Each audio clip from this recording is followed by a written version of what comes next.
entender, Andrés, de qué se trata esta figura de interpelación, de moción de censura, en la cual podría quedar envuelto el jefe de gabinete, si es que finalmente alcanzan los votos para citarlo, ¿no?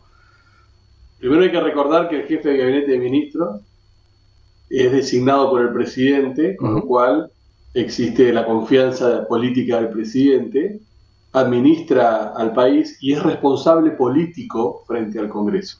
Con lo cual es un cargo que tiene confianza política originaria por parte del presidente, que lo mantiene, pues lo puede quitar del cargo cuando quiera, y la confianza política del Congreso. Está bueno ese primer elemento, ¿no? Para tener en cuenta, porque estamos hablando de la susceptibilidad que genera el rol que Adorni ocupa y el por qué ese es un argumento de peso para que eventualmente sea citado por el Congreso, ¿no?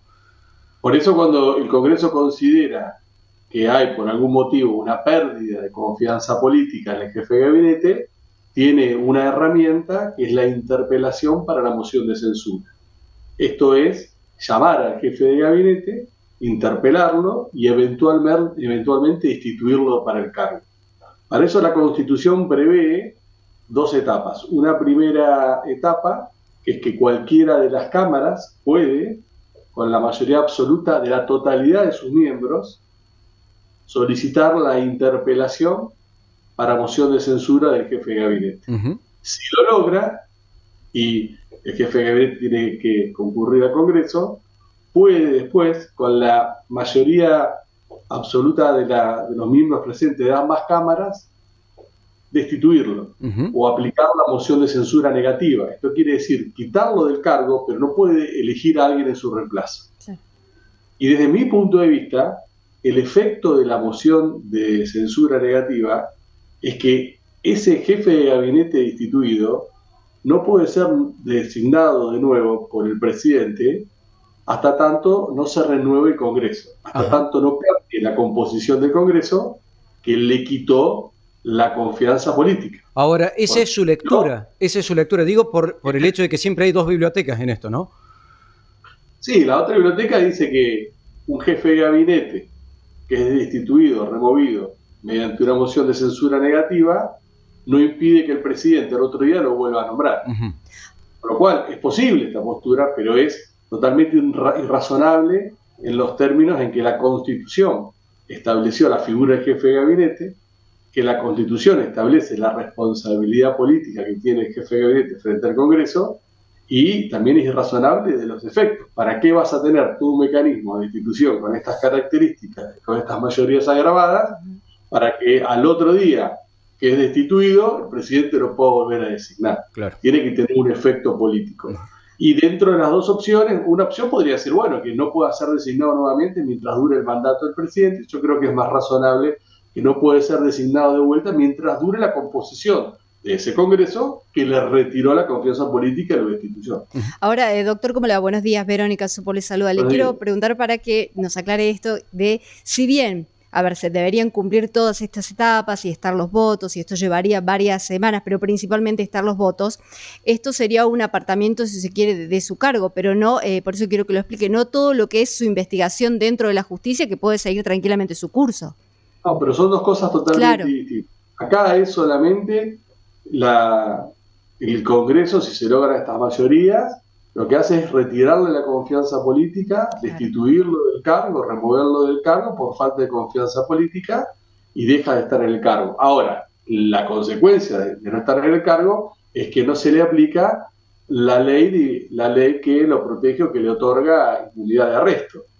Él, si no está en el cargo, entonces es susceptible de poder ser arrestado por prisión preventiva, por una condena. Ahora, mientras esté en el cargo, él tiene la inmunidad legal de arresto, que no es el fuero. El fuero lo tienen los legisladores por la Constitución, después se dictó sancionó una ley que para mí es inconstitucional, pero que le da a todos los funcionarios y distintos legisladores susceptibles de juicio político que no pueden ser detenidos si no son previamente destituidos. Y este es el jefe de gabinete. Ahora, destituido el jefe de gabinete, queda desprotegido de esta cobertura legal de la inmunidad de arresto. Claro, pero después el resto de las causas penales continúan su curso. Me parece que ese es el punto, ¿no? Porque él no tiene fueros, pero entiende que esta demora, si se quiere, o esta decisión de sostenerlo, tiene que ver con esto, con que fuera del gabinete ya la situación cambia para Adorni.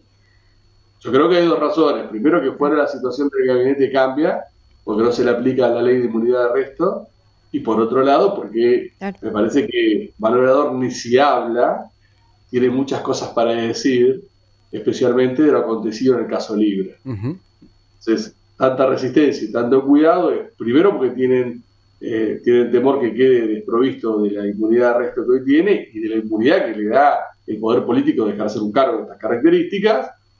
Y después que si habla, comprometería mucho a los hermanos Milei, especialmente en lo que hace al caso Libre. Déjeme preguntarle una cuestión técnica respecto de lo que prevé la figura o esta herramienta, digamos, de interpelación.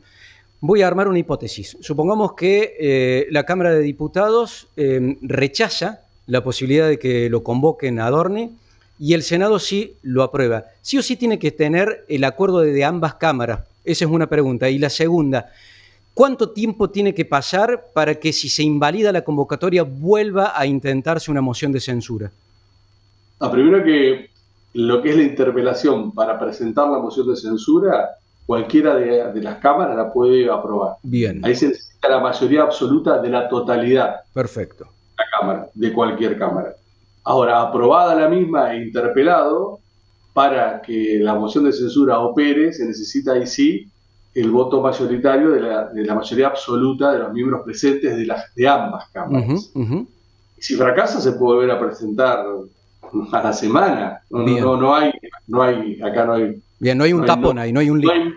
No hay non bis in idem. Claro. Nadie puede hacerse por la misma, porque esto es un tema de responsabilidad y confianza política. Claro. Andrés, lo quiero aprovechar para preguntarle por otro tema. Hoy en el Boletín Oficial se publica este decreto que, en cierto modo, flexibiliza las condiciones a partir de las cuales se puede nombrar vacantes en la justicia, particularmente en la Corte Suprema, pero también para la Procuraduría General, también para el Ministerio de Defensa, en el cargo de defensa, digamos, dentro de la justicia. ¿Cuál es su opinión respecto de esta decisión de, bajo el argumento, darle una mayor agilidad, pero dejando de lado algunas cuestiones que, si bien es cierto, el gobierno no las tuvo en cuenta, como por ejemplo la cuestión de género cuando propuso a los últimos candidatos para la Corte, pero que ahora tampoco estarían como requisitos? ¿Cuál es su opinión? Y que el decreto que se publicó hoy es regresivo y no tiene una justificación para que sostenga esta regresividad. Pensemos que en 2003 Néstor Kirchner dictó un decreto, el 222, que fue producto de un trabajo que hicieron muchas organizaciones no gubernamentales para, en esta etapa, que es cuando el Poder Ejecutivo selecciona y propone un candidato o candidata a la Corte Suprema de Justicia, existiera primero un amplio proceso de participación por parte de toda la sociedad, opinando a favor o en contra de los candidatos, y después que se tuvieran en cuenta determinados criterios que provienen de la Constitución, como es evitar la discriminación con motivo de vocación del género, respetar la razonable especialidad que tiene que haber una corte. Si hay 3 penalistas, no puede haber 2 penalistas más, por sí, decirlo. Claro. Y también respetando la garantía del federalismo, que es un elemento esencial. Sí. Y lo que ha hecho el gobierno ahora es, así como Néstor Kirchner se autolimitó, el gobierno ahora se sobrepasó. Ahora el gobierno ha dictado un decreto, ha eliminado la participación popular y todos estos requisitos, de forma tal que el presidente ahora no tiene ningún tipo de atadura para poder nominar a quien quiera sin tener que respetar ningún tipo de criterio. Y si bien antes no respetó, la existencia del decreto 222 hacía posible que se judicializase la decisión del presidente. Ahora, con esto trata de evitar que, si él quiere que existan una Corte Suprema de 5 hombres, todos provenientes de Ciudad Autónoma de Buenos Aires, y que todos sean penalistas o civilistas, puede existir y que nadie se lo puede impedir. Queda claro. Andrés, muchísimas gracias por este diálogo. Gracias a ustedes, tengan muy buen día. Igualmente. Gracias.